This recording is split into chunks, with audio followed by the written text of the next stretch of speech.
Um, Following will be the Democratic rebuttal to the State of the Town by Democratic Majority Leader Liz Zesma. The floor is yours, Representative Zesma. Good evening, everyone, and thank you, Mr. Moderator, for providing me the opportunity to address this body, our constituents, and all members of the Fairfield community. My name is Liz Zesma. I have served on Fairfield's representative town meeting for 2 terms. After having served a 2-year term on the Board of Finance, I am proud to serve on this body once again as a representative for District 4 and as the Majority Leader. I proudly serve Fairfield, and I am pleased to represent the Democratic Caucus in this response to First Selectwoman Kupchik's town address. 2 years after the onset of COVID-19, we have witnessed the persistence of a novel virus that has taken the lives and harmed the health of hundreds of thousands of our fellow Americans. We have lost many residents in Connecticut, including many Fairfield friends and family. While we have met the challenge with resolve and perseverance, it is heartbreaking to see the damage COVID has done to our community and to our economy. Just as important to note, this pandemic has strained our first responders and the healthcare community to the breaking point. We support every common sense measure we can take to mitigate this health hazard, enabling us to return to a life of normalcy and good health. I call on local leadership to make the tough decisions that will protect us and limit the spread and mutation of this virus. Even as we suffer from the exhaustion of life interrupted, I call on my fellow citizens to do all they can to keep others safe and to respect everyone's right to protection from the spread of this virus. We recognize the difficulties so many are experiencing and thank everyone for doing their part to end this pandemic. I want to offer thanks and gratitude to our First Selectwoman, our police department under Chief Calamaris, our fire department under Chief McCarthy, EMS personnel, and our health department under Sands Cleary, and all who work in the healthcare field for their sacrifice and diligence in keeping us safe and treating COVID-related illnesses. Likewise, I want to recognize the efforts and creativity of all who work in our Fairfield school system for providing ways to keep our children engaged in the educational process while doing everything possible to keep them, the teachers, and the administration safe. Lastly, I want to thank our state leadership for making Connecticut one of the most responsive and successful states in the fight against COVID, including our rate of vaccination. Thank you to the voters of Fairfield for the mandate they gave Democrats in November. For the first time in over 5 decades, you have entrusted us with the majority leadership on the Board of Finance, as well as the majority once again on the RTM and the Board of Education. This speaks to our effective bipartisan governance, legislative, fiscal, and community priorities, and the work we have done on behalf of the entire town. We reflect the values of our community. We are proud Democrats. We embody the values of respect, inclusion, equality, and good governance. We also stand for good fiscal stewardship, economic development, investment in our future, and strong public schools. We believe in good government, which should be responsive to and work for all, Republicans, Democrats, and unaffiliated alike. And we believe in doing that work diligently, carefully, and without complaint.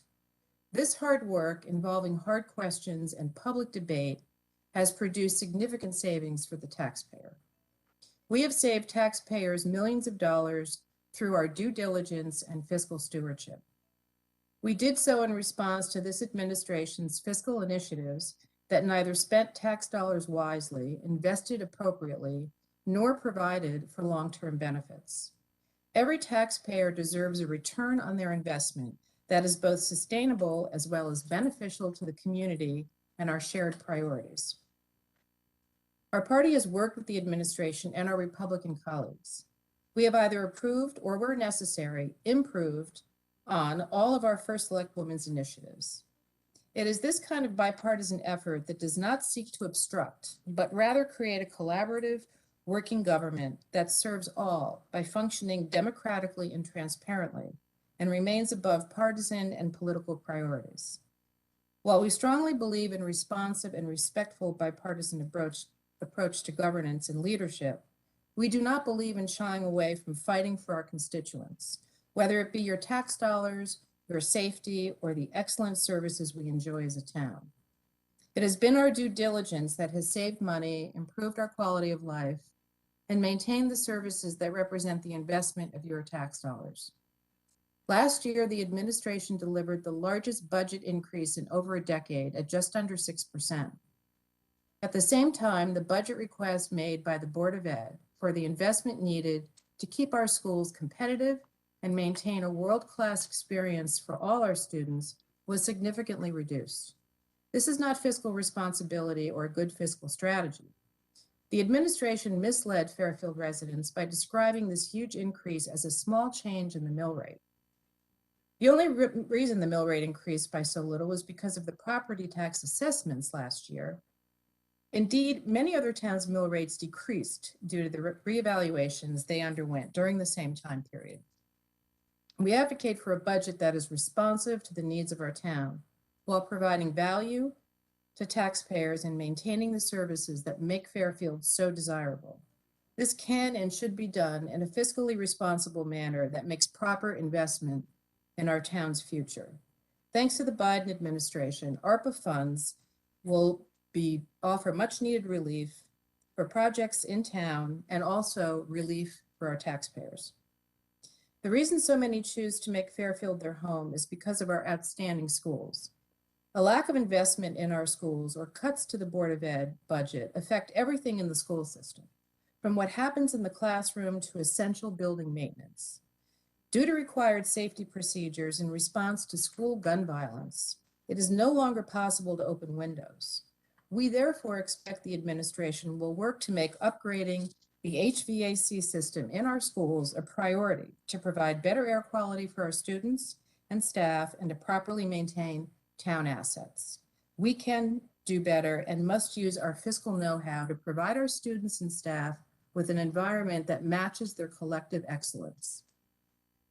We also demand the campaign promises of transparency are met, that every effort is made to maintain the highest possible standard of fiscal conduct, and that there is a commitment to preventing lapses in due process, improving and fixing broken procedures, and correctly implementing the town's own policies. We are very concerned that up to this point, halfway through this administration's term, there are signs of the opposite. A lack of transparency and accountability to the public where policy and use of tax dollars are concerned, internal policy breaches, fiscal wrongdoing where monies are spent before they are approved or allocated. There has been a slow response to implement audit recommendations that would prevent the possibility of another scandal like the Phil pile involving these very same lapses. We call on the administration to strengthen and tighten controls on our internal policies and follow the mandates outlined in our charter. Central to this issue is the development of a whistleblower hotline implemented by the previous administration, but that appears abandoned by this one. It is imperative that any employee concerned about a conflict of interest or violation of policy has a safe, secure, and confidential means of bringing their concerns to the appropriate authority. A new chief administrative officer position was created by the first Selectwoman, nearly doubling the salary overhead of her office, specifically to address these issues. To date, we are disappointed that we do not receive timely, transparent, and thorough information needed to approve new expenditures. We must insist the return on this investment includes strict adherence to best practices so that our financial stability is not put at risk.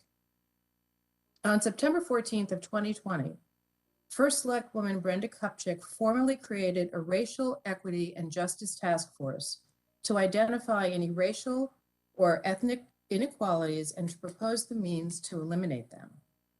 The purpose of the task force is to study and advise the Board of Selectmen on existing town policies and procedures in an effort to enhance and improve Fairfield's commitment to the fair and equal treatment of all town residents, businesses, workers, and visitors, regardless of race.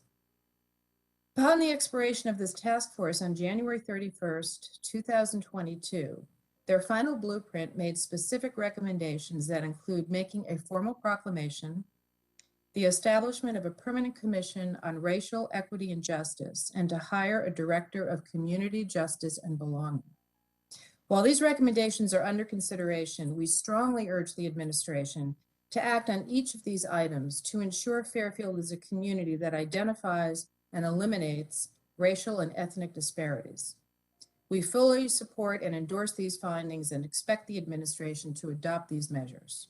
Other towns have already made similar changes. It is what our community supports and what all in our diverse community deserve. The 2020 census has resulted in the need to adjust state legislative and senatorial districts to realign maps that reflect demographic changes and ensure fair and balanced representation. The process has begun here in Fairfield so that we are in compliance with those newly drawn maps. We have created a redistricting committee made up of 2 Democrats and 2 Republicans. The new maps must be drawn, approved, and submitted to the state of Connecticut by May 11th so that we can carry out orderly elections based on these new maps in August for the primary and November for the general election. Failure to do so will result in a forced expansion of our existing districts and likely confusion during the upcoming elections. Accommodating a situation like this would come at a substantial cost to the town. We call on this committee to dispatch their duties and complete their work as quickly as possible. Voters deserve fair and balanced representation. I urge the public to attend these meetings and learn more about how proposed changes affect your government and your voice. We cherish our neighborhood and community style of government. Let's do all we can to preserve that. We call on First Selectwoman Kupchik to consider and appoint qualified candidates to our boards and commissions in a manner that truly reflects the makeup of our town and its political and demographic diversity. At this point in her term, we are not meeting that fundamental requirement. We deserve a local government and representation that reflects the community it serves and does not exclude those who are not well connected to decision makers. Underrepresentation is a disservice to the many residents of our town who do not have a seat at the table. This year, the process of revising our charter has begun in the form of a Charter Revision Commission. I encourage all residents to take an active role in this process as the very fabric and form of our local government is on the line. There is a clear push by several commissioners to do away with critical aspects of our historic representative town structure, including the RTM. The suggestion that we completely overhaul and revamp our representative government and replace it with one that is more common to cities is a drastic change from the identity many Fairfielders expect from.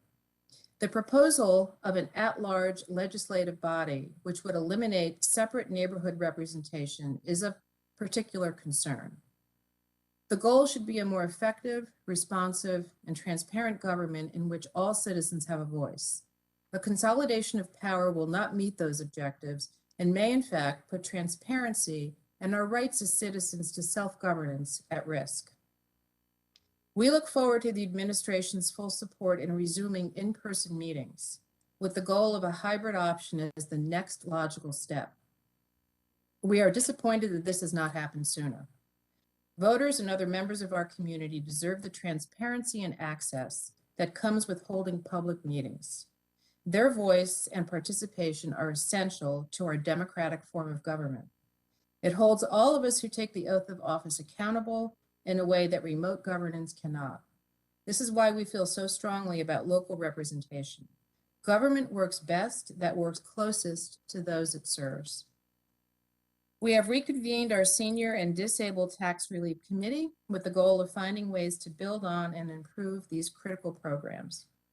Many seniors who have spent a lifetime living, volunteering, and raising their children here while supporting this town with their tax dollars deserve the kind of relief that would make remaining a vital member of this community possible.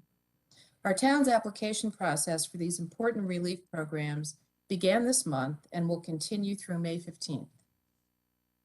We hope that these programs benefit as many seniors and disabled homeowners as possible, and we are committed to continuing the important work of reviewing and analyzing these programs.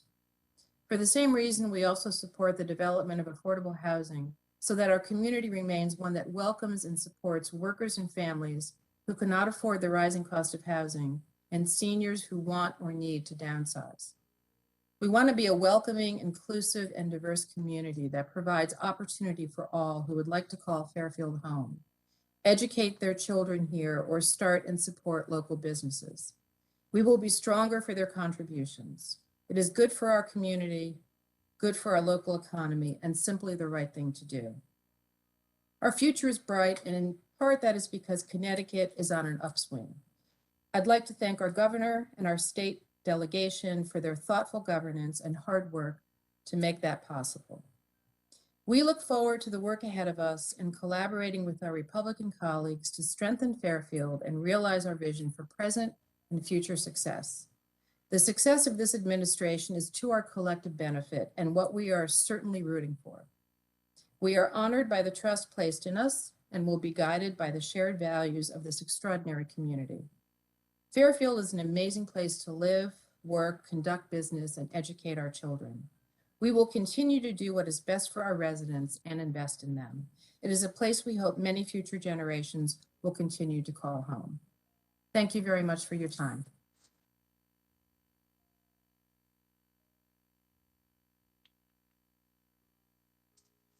Thank you, Democratic Majority Leader Zesma, for your thoughts and words tonight. And that will bring this part of the meeting to a close. Take care. Thank you and good night. Thank you, Liz. Good night, everyone. Thank you. Thanks, Liz. Russian economy pulled out. They pulled out of their giant multi-billion